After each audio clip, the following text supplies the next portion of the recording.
There is nothing. Only warm primordial blackness. Your conscious ferments in it. No larger than a single grain of malt. You don't have to do anything anymore. Ever. Never, ever. Never, ever, ever, baby. An inordinate amount of time passes. It is utterly void of struggle. No ex-wives are contained within it.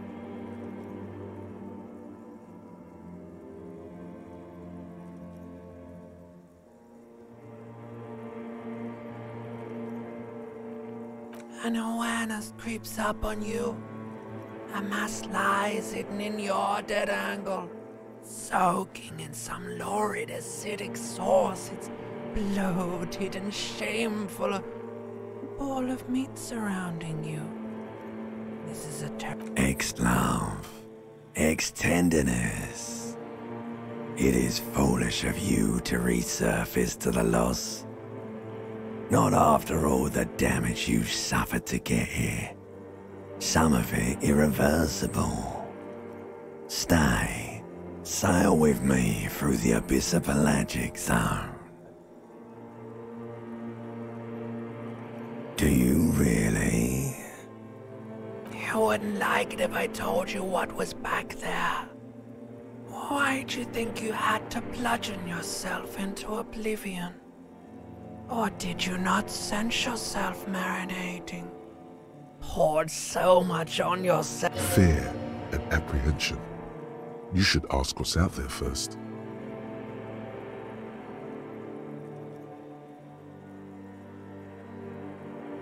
Yes, your one disco mother. There's this giant ball there. An evil apes. And the evil apes are juking it out on the ball. You're one of them. It's basically all just evil apes juking it out on a giant ball. Infinitesimally small. You can't even make out it's a ball when you're juking it out. It's that large.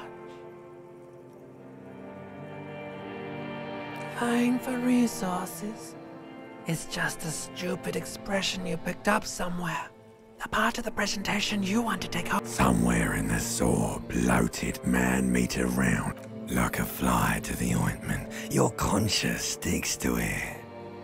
The limbed and headed machine of pain and undignified suffering is firing up again. You can take it. You're a champion.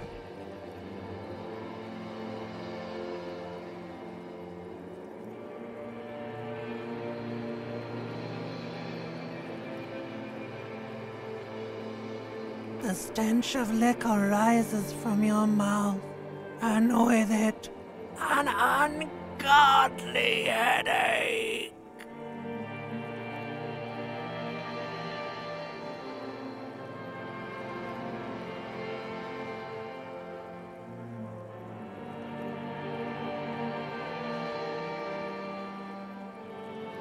A fiery streak penetrates your skull, trying to force your eyes open.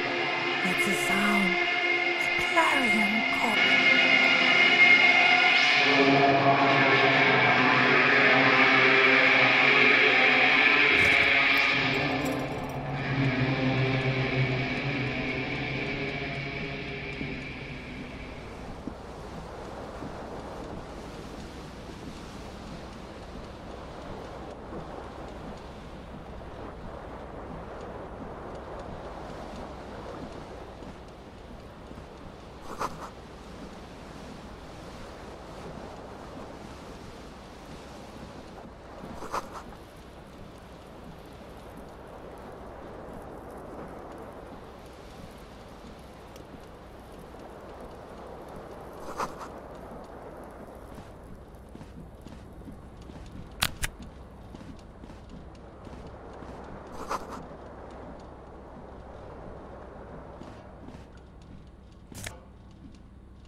mirror hangs above a bent and broken sink. In a fierce discharge of masculine energy, someone has ripped half the faucet off. Hot water sprays from the base and steam covers the mirror. You cannot see yourself, just the outline of a man. Suddenly, you realize you have no memory of the face that awaits you there, underneath the soft vapor. As you slowly reach your hand towards the surface of the mirror. Abort. You clearly have not thought this through. You won't like what you see there, and you will never unbecome it. Yeah, there is definitely something wrong with it. Where to even begin? There is the bloatedness, then the swollenness. It's like there's an upholstery of alcohol underneath your skin. It's not. It's swollen and snail-like, wriggling between your fingers. Bet you are. Your nose feels like a small balloon in the middle of your face. It hurts when you honk it. It doesn't appear to be a particularly tiny nose either. Not with all the drinks it's absorbed for you. Behold.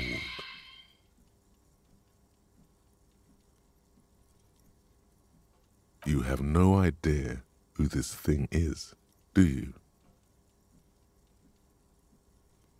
It appears you're also dead. There's clearly rigor mortis on your face. Or wait, is that an expression? Are you trying to make an expression with that face? Why? Please stop. It's horrible. You're scaring yourself. You can't, can you? It's like it's not even voluntary anymore. You have worn that grin into your face, and now it won't come off. What does it even mean? What is the emotion you're trying to convey?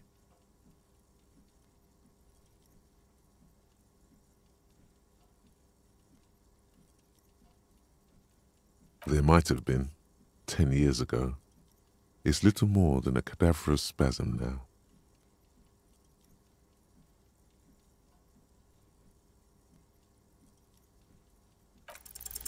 Like the rest of you, it comes from a bad place somewhere in the past.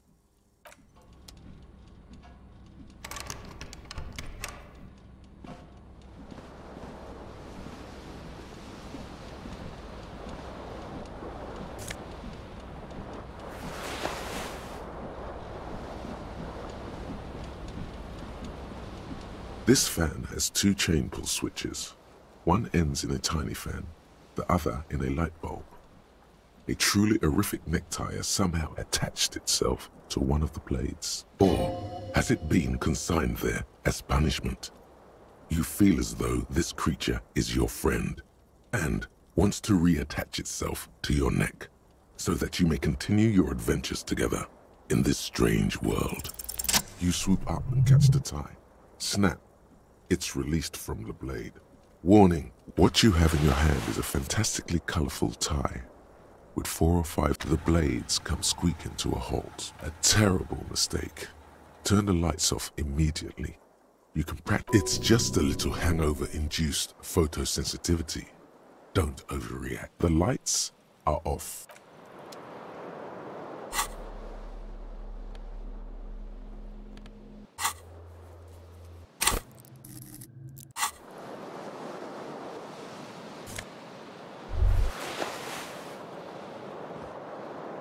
You hear a jingle. Keys are clinking in the pocket of your flare-cut pants. It says, whirling in rags, on the aluminium key ring. There is a single key on the ring. The number 1 is etched on it. It should open the door.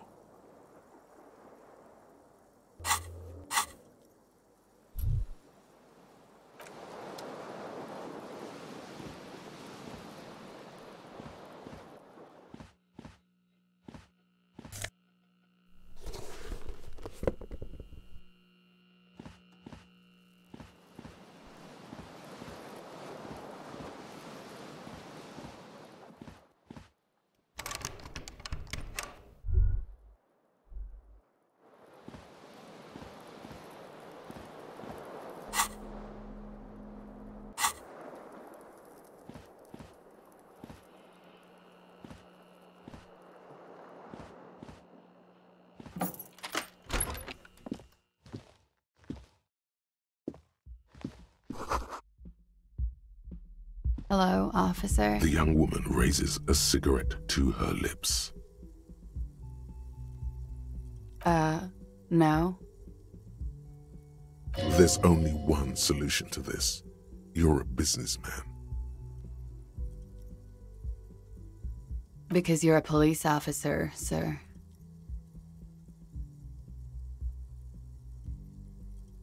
Okay, cool. I won't. She means it. She wouldn't defy authority, however sweaty and bloated it may look. First, I have to ask, are you okay, sir? You look like you're about to throw up. Can I bring you something? She's right. Something wants to come out through your mouth. But you can keep it down because your body does not control you.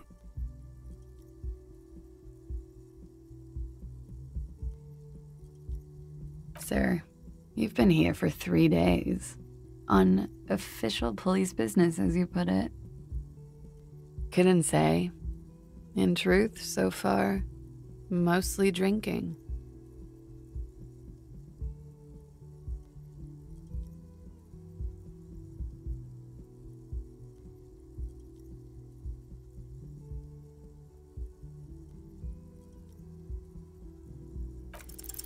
Try the expression.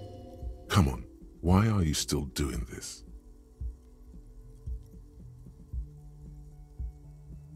Alcohol raises testosterone levels, especially in men. The levels remain elevated after inebriation ends and the pain begins. She puts out her cigarette.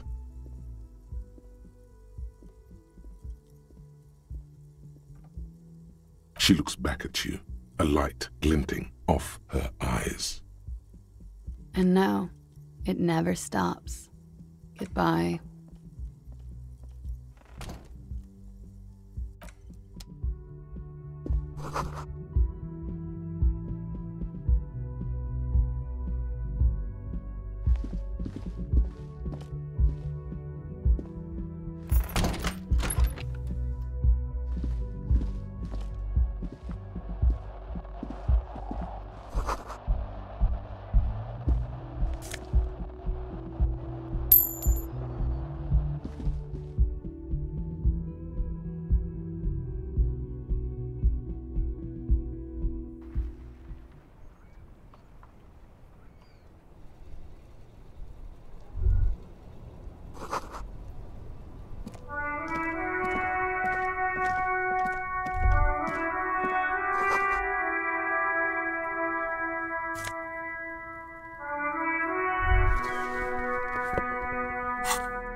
There they both are, two identical shoes, both copiously green and indiscriminately snakeskin, reunited on your feet.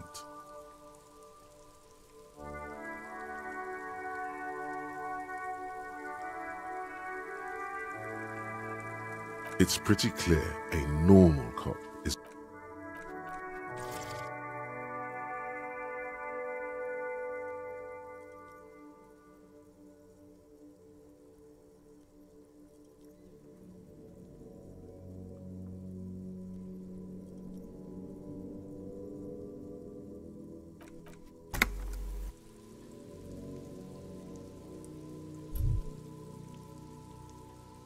good. They're balanced, comfy. Feels like the only good thing about you right now.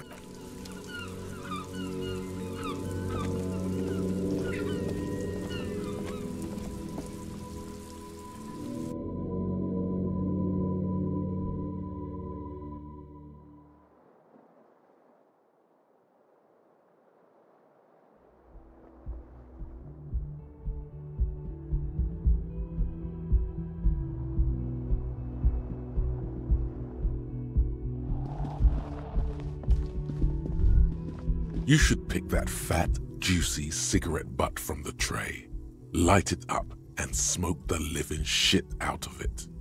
The living shit. Your Mesolimbic reward path. Who knows what you are? A monster, a murderer, the gnome of Jeroma? You feel like a smoker, especially when you look at that juicy. How very astute of you. This renders it ineffectual. You should... The idea seems to make your neck expand. Suddenly, the gap... Or you could not do that. No one is making you.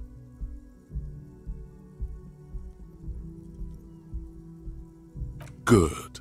They'll make you stronger and better. You're too old to be cool now.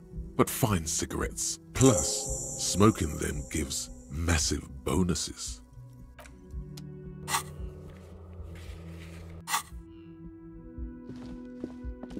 The door is closed. There is no answer. You hear the shower being turned on.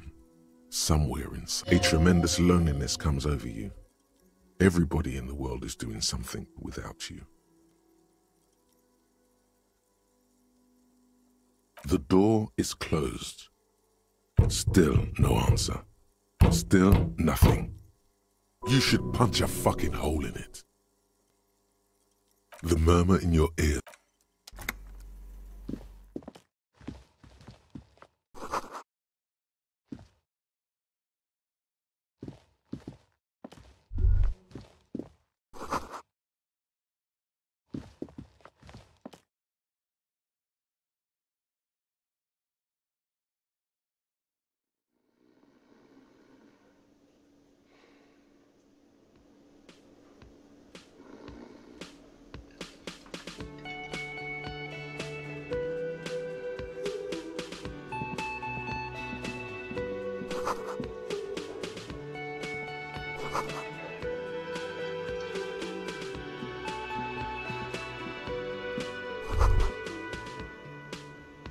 You should totally sing karaoke here, the first chance you get. Your emotions need to be expressed. People need to know your vast, oceanic soul.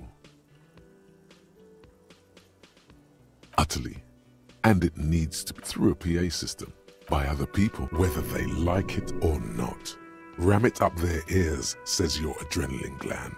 Violently express yourself. You have not yet stumbled on the right lamentation, but it's out there. It'll come to you. You will wreak havoc with it. No. Don't sing the happy song. It's stupid. Sing the sad song. You have to find something tragic to sing first, though. Who is mistakenly identified as a cop for his prominent jawline? Yes.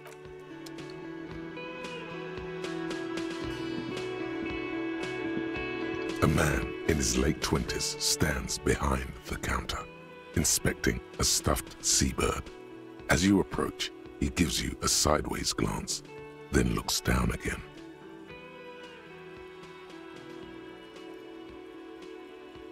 That was disdain in his eyes. Even now he is purposely ignoring you. Looks like he's not a fan.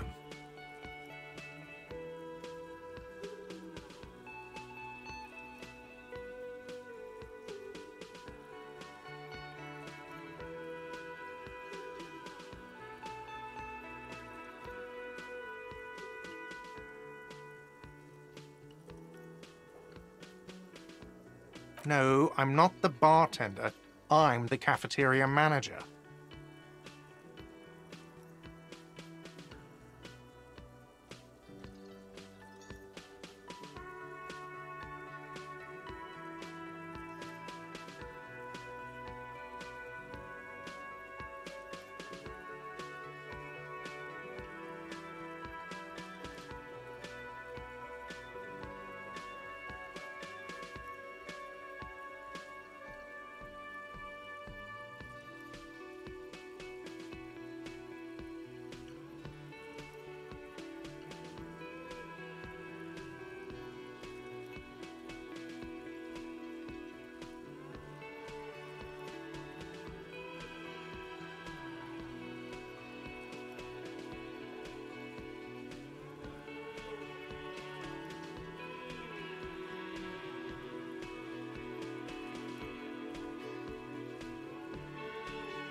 That period of my life is over.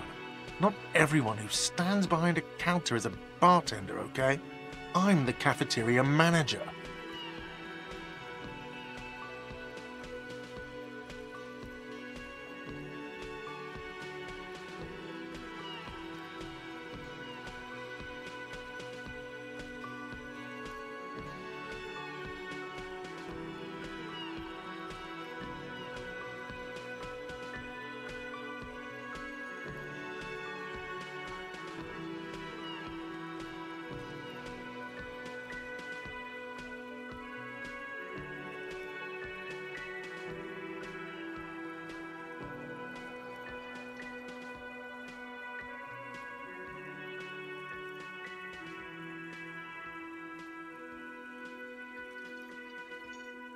I have 3 cafeterias to manage. 3. Sylvie tends the bar here.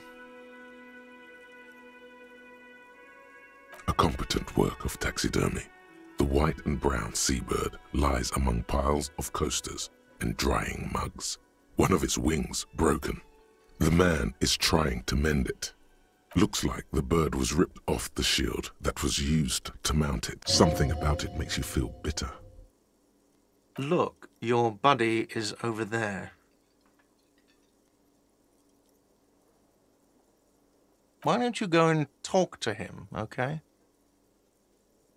He pretends not to hear you, concentrating on the bird instead. Oh no, you're a hero. A real hero cop. Yes, you are. A real... What did you not do? First you took the body down, then you solved the murder, then you didn't trash my hostel room. Maybe you even negotiated the strike. Oh, it's not? You're right. It's not. He has no respect for you personally, but this man sees himself as a law-abiding citizen, and you a representative of that law.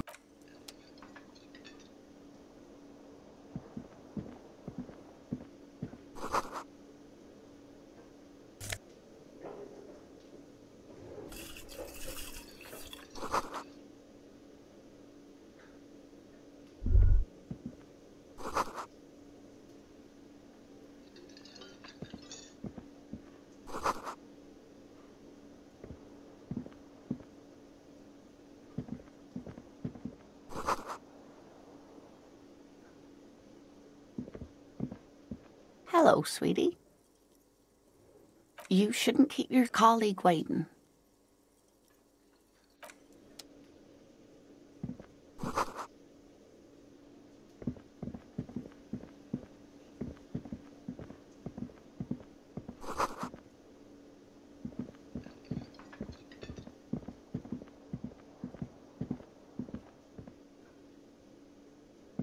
A bespectacled man in an orange bomber jacket is tapping his foot on the floor.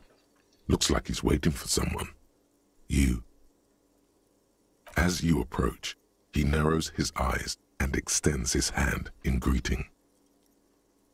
If an assault were launched on this building right now, if the windows came crashing down and the whole world descended upon you, this man would hurl himself in death's way to save you. You are sure of this. But why? Hello, I'm Kim Kitsuragi, Lieutenant, Precinct 57. You must be from the 41st. You realize he is waiting for your name. This is your chance to come up with a really good name for yourself. Get creative. Conceptualize. Concentration makes you squint your eyes. Your name should be deep gold and orange, like a forest fire looming on the horizon, but mixed with the stench of liquor rising from your breath. You're 2 steps closer to it, but there are still many to go. Okay then. It looks like we had a little scheduling error on Sunday.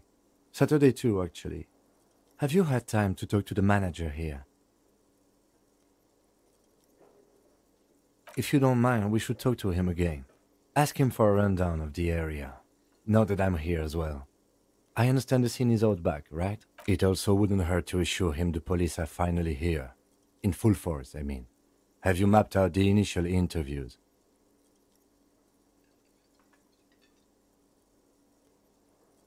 Right. And the interviews?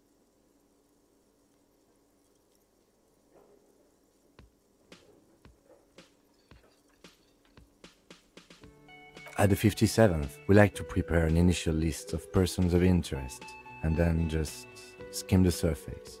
Prepare the field, get to know the players. You don't do that? Maybe it's not an inter-district practice.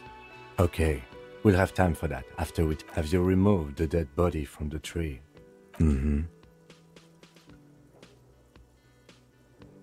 Does that mean the body is no longer in the tree? So, the body is still in the tree. This is the first time you detect a weariness in the lieutenant's voice. It is obvious he would have preferred for the body to no longer be in the tree, where it has been hanging for 7 days straight. We should go there as soon as we are done talking to the owner. I was sent here to meet a detective from Precinct 41. You have the insignia of the Citizens Militia on your sleeve and on your back. I suppose you could be impersonating him. You could have gotten the insignia from the black market or forged it. But for now, I'm going to set those possibilities aside. I'm not from the Inspectorate General. Yes. They are not just white rectangles. They bear a halogen watermark with the letters RCM and a pat. I would ask you to step into the headlights of my motor carriage. But again, it's none of my concern. I just need you to do your job. You mean you don't have a badge? Losing your identification card is a serious matter. My vehicle has a shortwave. You can use it to report your badge missing. I would advise you to locate it as quickly as possible. But getting the body down should still take precedence.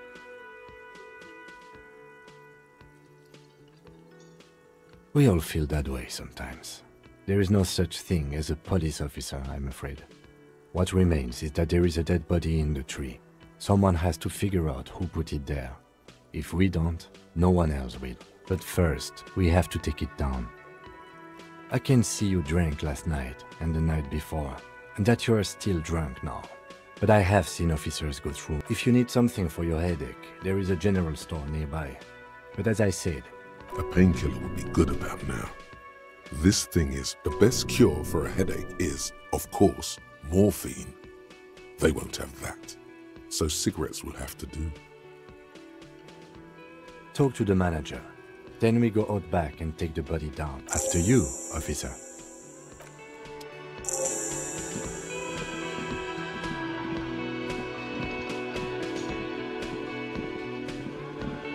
The man with the unimpressive beard notices you approaching. He drops the ledger he was holding and turns to the lieutenant.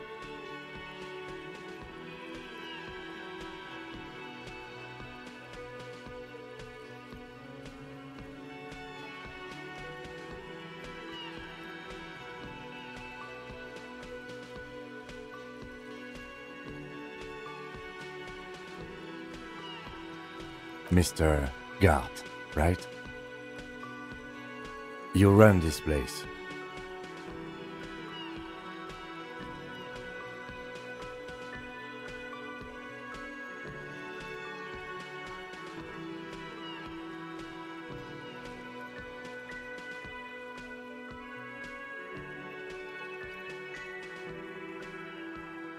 Yes. I am Kim Kitsuragi from Precinct 57. This is an inter-district investigation, so joining me from Precinct 41...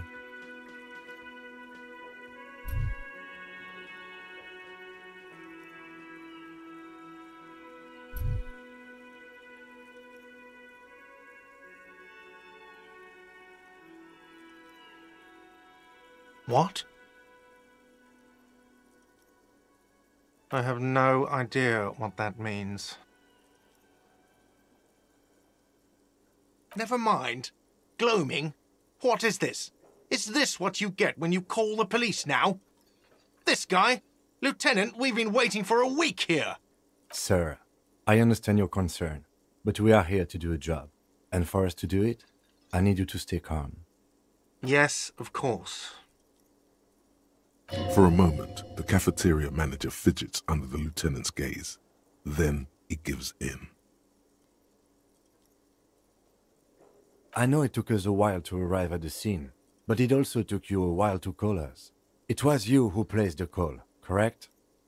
No, I only just got here. It was probably Sylvie who called you. She usually works the bar here. I'm only temporarily taking over her duties. Do you have her number? As a matter of fact, I do. You said you just got here. From where? Are you a local?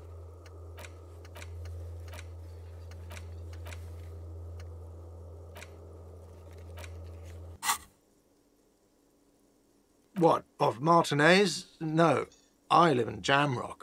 I only sometimes come here to keep an eye on the place. This is just one of the many, many cafeterias I manage. But you still know your way around, yes? In case we need directions. Yes, I know where some things are, but as I said, I don't live here. I just used to work here, and I'm not... I didn't imply that. Detective. I have everything. You? Yes, he means, do you have questions for me, like a police officer would? Behind this building, there's a courtyard. They hoisted him up on a tree there. That's easy. See that door there? First you exit through that. Then, to your right, you should see a big hole in the fence. A really big one. You can get to the courtyard through there. No need for the keys. The hole is big enough for the Franco-Nigerian... Does he want you to feel guilty of making that hole? It's implied in his voice. I don't know who killed him. I'm not the police. That's your job. What are you, crazy? Of course... Suddenly you tense up. Blood is being pushed to your muscles. You should hound him on this. Hound him hard. The prey drive says. No, I didn't. I didn't. I don't appreciate this. What is this? Do I have to answer him? Is this man... The lieutenant stands motionless, his expression unreadable. What are you, an idiot? I told you I haven't killed anyone. He ignores you. She went away because none of your business. Does she? Maybe she does. Maybe she pertains to the apocalypse. Sylvie is not here because I asked for her number. The dead body out back didn't help either, but it was mostly me. I hope you appreciate that. Thank you.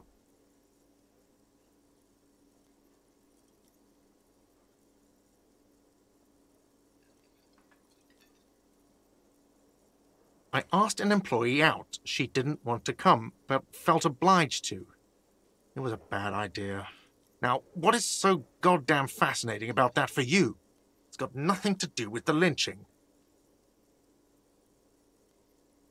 Good for you. Was there something else? Let's go. Not so fast. You owe me 130 real. No one is saying the multi-pattern necktie you found tied to the ceiling fan can talk. No one. It must be merely imagination. But... Let's bail! Time to push the eject button! Sounds like a responsibility! You don't like those! No, don't listen to him. It's madness. Just talk. Oh, you don't owe me shit. Well, officer, you're right. You don't owe me shit, you owe me money. We do not need to assert ourselves here. We only need instructions from him. This is the proprietor, remember?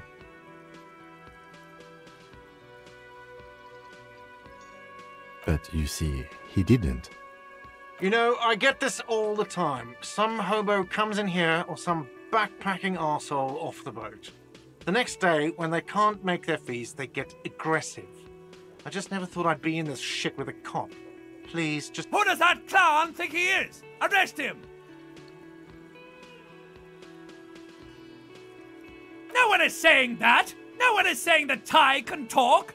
That would be ludicrous! It's just that you should arrest him!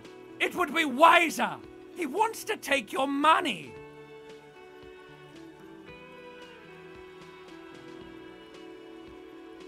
The lieutenant looks at you tugging on your garish tie.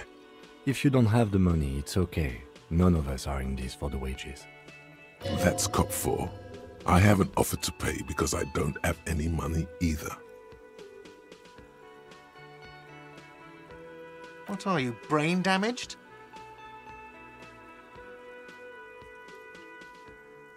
Money is what grown-up people use to pay for things. Things like this hostel room or 8 bottles of potent blend and 9 packs of Royal Extra. We use it. Yes, it is. No, you see, that's 40 cents. Cents are a form of currency 100 times smaller than the real. I'm not even going to take this. Come back when you have 130. It is. For a moment, his antipathy is overcome by compassion for this. He demonstratively suppresses a world-weary sigh. I'm sorry, but he has to pay. I can't let him stay here any longer if he doesn't. If he doesn't have the money by tonight, then... Officer, maybe you're better off working this from home for now. You live in Jamrock, right? It's not that far away. You mean somewhere else to run up a huge debt?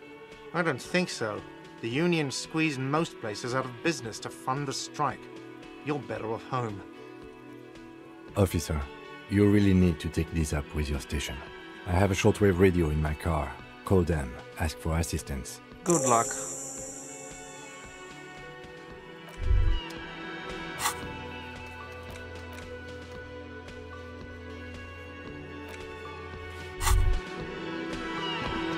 By the way, where is home? The address is coming up blank, and this place, but you've been at this hostel cafeteria for only 3 nights. Where were you before? You don't really know, do you? A vague, blackened image doesn't sound like somewhere you can stay if you run out of money. You can try. Run some addresses in your head when you get the time. Maybe a street or an...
Hello again, sweetie.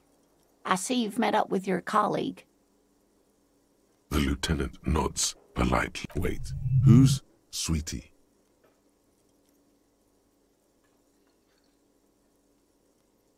You're a handsome man, officer, with your mustache and your chiseled jaw and that silly dimple on your chin. But dear, you're not for me.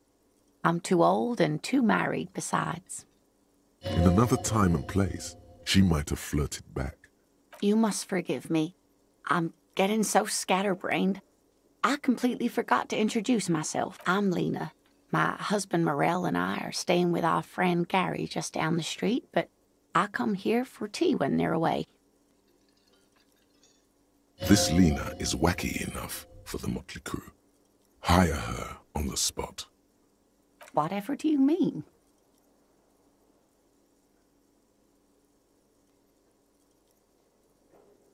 Oh, no.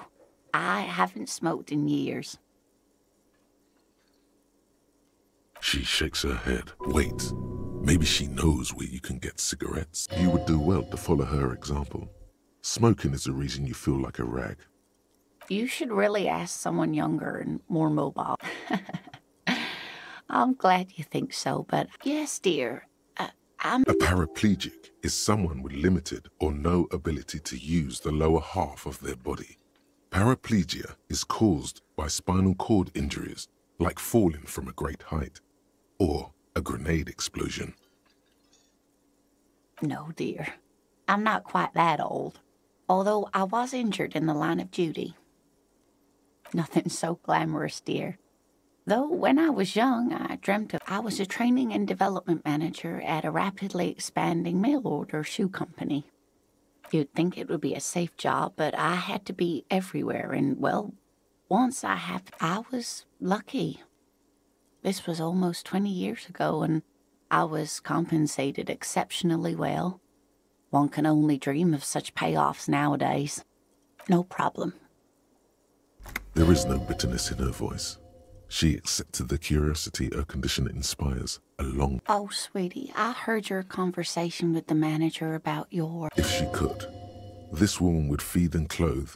You've got guns of steel and a chiseled jaw, somewhere under the bloated alcohol layer. Maybe she'd like to sponsor you.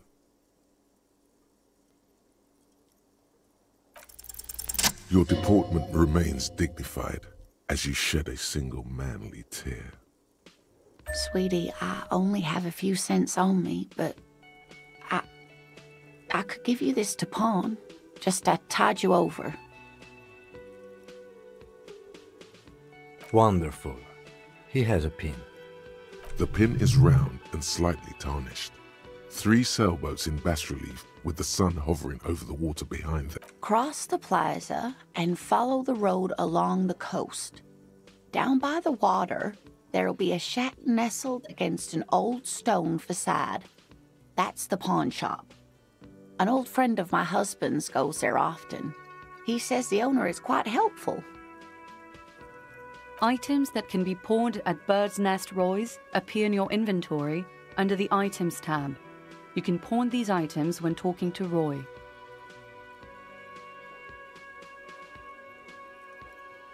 Oh, it's not an ancient family heirloom or anything, but I suppose it would be nice to get it back. Of course, dear.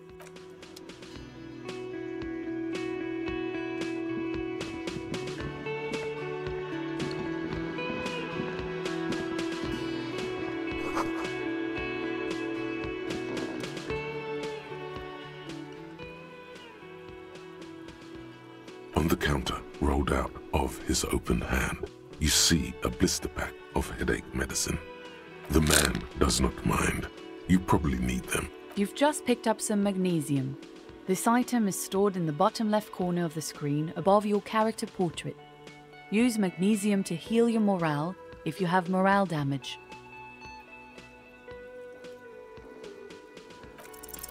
You gently shake his shoulder, but nothing happens.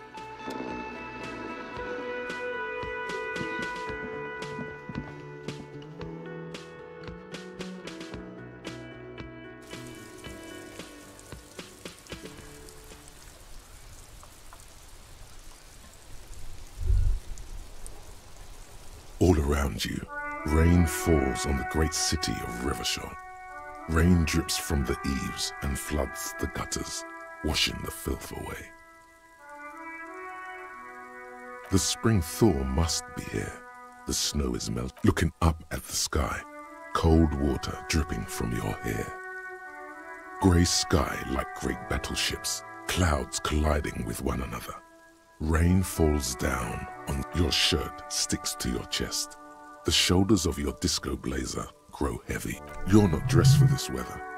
You should get an overcoat or a patrol. Sheets of rain over the water. A flight of stairs leading into the ocean. The ruins of a half-sunken sea fort crumble on an inlet beyond the Bay of Revachol.